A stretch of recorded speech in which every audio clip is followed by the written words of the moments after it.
повеќе од 19 месеци се централна влада во Република Македонија.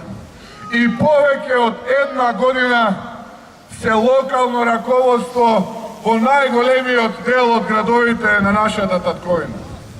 Што ли се случи изминативе скоро 19 месеци централна власт и повеќе од една година локална власт?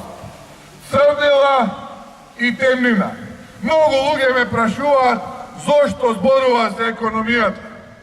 Ке зборувам за економијата се додека не им падне срам и додека не им биде жал за сите лаги кои ги изнакажаа ширум Македонија за време на предвремените парламентарни избори во 2016-та и локалните избори во 2017-та.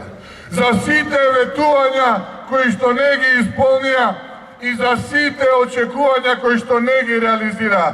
Се до тогаш ќе зборувам за економијата, затоа што ако имаме силна економија, ќе немаме ваква недостоинствена и криминална влада и ќе немаме ваков премиер аболиран кој што сите ние го гледавме како и слушавме како бараше евро за него, евро за црквата.